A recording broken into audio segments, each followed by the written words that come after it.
అందరికీ నమస్కారం అండి. నా పేరు గుడిపల్లి వాణి. నేను తెలుగుదేశం పార్టీలో వర్క్ చేస్తున్నాను. గత 3 రోజుల క్రితం నా మీద ఒక ఫేక్ వీడియో సోషల్ మీడియాలో విడుదల చేశారు. మా నసీరామ్ అన్నగారితో నేను సంభాషణ చేస్తున్నట్టు ఒక మార్ఫింగ్ వీడియోని సోషల్ మీడియాలో చేయడం జరిగింది. అది అవాస్తవం. ఎప్పుడైతే నా దగ్గరికి ఆ విషయాన్ని తెలుసుకోగానే నేను కొత్తపేట పోలీస్ స్టేషన్ లో ఫిర్యాదు చేయడం కూడా జరిగింది. ఇందుకు చేసినటువంటి ఎవరిని కూడా మేము చట్టపరంగా శిక్ష పడే విధంగానే ముందుకు వెళ్తాము.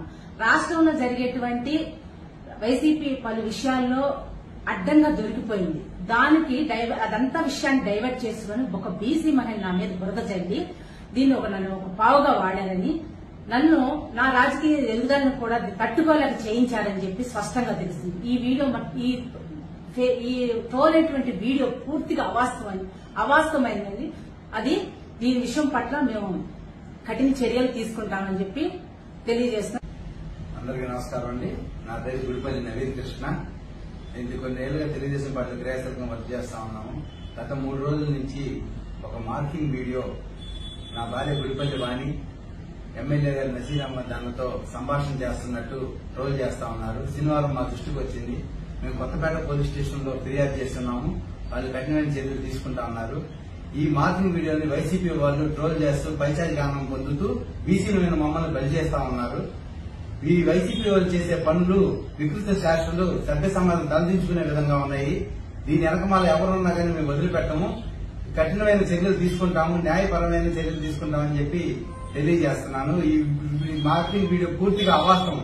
తూర్పు నియోజకవర్గంలో ఏదో వీడియో హల్చల్ చేస్తుంది. వైఎస్ఆర్సీపీ వాళ్ళు చేశారు, వైఎస్ఆర్సీపీ వాళ్ళు చేయించారు, వాళ్ళు వాడుకుంటున్నారు, చేస్తున్నారు.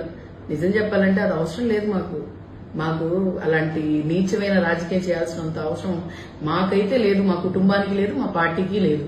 ఆర్టిఫిషియల్ ఇంటెలిజెన్స్ వాడి వీడియో చేయాల్సినంత అవసరం మాకు లేదు. ఏమో రేపు ఎల్లుండో ఎలక్షన్ లేవు, అలాగే అభివృద్ధి చేస్తున్నారు, అందుకోసం ఏమో వీళ్ళకి ఇంగును పడట్లేదు అంటారు.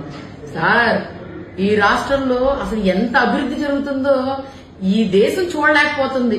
ఈ అభివృద్ధికి దీనికి చాలా వ్యత్యాసం ఉంది. వ్యక్తిగత జీవితాల్లో వెళ్లాల్సినంత అవసరం ఏముంది? ఆయన్ని డ్యామేజ్ చేస్తే నాకేమొచ్చింది? నిజం చెప్తే మా వైసీపీ పార్టీకి ఏమొచ్చింది? అది సోషల్ మీడియాలో సర్క్యులేట్ అవుతుంది కాబట్టి న్యూస్ లో వేస్తారు. న్యూస్ లో ఏది ట్రెండింగ్ గా ఉంది, ఏది ఎక్కువగా మరి ట్రెండింగ్ లో ఉంటుంది అని చూసి వేస్తారు తప్ప ఎవరినో డ్యామేజ్ చేయాలనో లేకపోతే ఇచ్చేయాలనో లేరు. అది మీరు గుర్తుపెట్టుకోండి. వ్యక్తిగత జీవితాల్లో వెళ్లాల్సినంత అవసరం మాకు లేదు. స్థానిక ఎమ్మెల్యే గారు నజీర్ గారు, he's a public figure. When it comes in the public, అది పబ్లిక్ లో వచ్చిన తర్వాత ఆయన పబ్లిక్ మనిషి. ఆయన ఏం చేస్తున్నారు, ఏం జరుగుతుంది, ఏ విధంగా ఉంటున్నారు, ప్రతి ఒక్కళ్ళు గ్రహిస్తూనే ఉంటారు. మాకు కూడా ఎవరో మాకు కూడా తెలియాలి. ఎందుకంటే బ్లేమ్ వేస్తుంది మా మీద, బురద చెల్లుతుంది మా మీద. We're not ready to take it when it is not hours.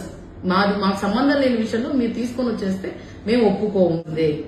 రేపు మేము ఎస్పీ ఆఫీస్ దగ్గరికి వెళ్లి ఒక రిప్రజెంటేషన్ ఇస్తాం, ఒక గ్రీవెన్స్ మేము ఇచ్చొస్తాం. ఏమనంటే, సార్ దీని మీద ఫోరెన్సిక్ రిపోర్ట్, ఎందుకంటే అంటున్నారు కదా, ఆర్టిఫిషియల్ ఇంటెలిజెన్స్, ఆ మాట కూడా చెప్పడం రాదు కొంతమందికి. మాకు కావాల్సింది ఎవరు రిలీజ్ చేశారు. We're demanding that. మాకు ఇప్పుడు ఇవన్నీ కాదు, అది వీడియోనో లేకపోతే నజీర్ అహ్మద్ గారి మీద ఎవరు బురద జల్లుతున్నారు, ఎవరు చేస్తున్నారు అనేది మాకు కావాలి. అది మాకు ఆయన వ్యక్తిగత జీవితాల గురించి మాకు అనవసరం అండి.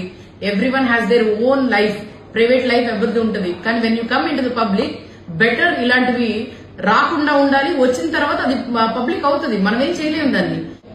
మేమేదైనా రాజకీయం చేస్తే దమ్ము ధైర్యంగా చేస్తాం. ఎందుకంటే మా నాయకుడు జగన్మోహన్ రెడ్డి గారు ఆయన దమ్మున్న నాయకుడు. అలాగే మా నాన్నగారు నైతిక విలువలున్న రాజకీయం చేశారు. ఆయన పెంపకంలో నేను కూడా అంతే చేస్తాను. నాకు ప్రజా సమస్యలు ముఖ్యం, మీరు ముఖ్యం కాదు. మీరు నాకు అపోజిషన్ లో ఉన్నారు అంతే. జస్ట్ నాకు ఏంటంటే ఇక్కడ స్థానికంగా ఎమ్మెల్యేగా ఉన్నారు. ప్రజల సమస్య ఏదైనా వచ్చినప్పుడు నేను పోరాటం చేస్తాను తప్ప మీ మీద వ్యక్తిగతంగా మాట్లాడాల్సిందా, మీ మీద వ్యక్తిగతంగా మీ కుటుంబ సభ్యుల విషయంలో లేకపోతే మీ విషయం నేను బయట తీసుకోవాల్సిన అంత అవసరం నాకు లేదు.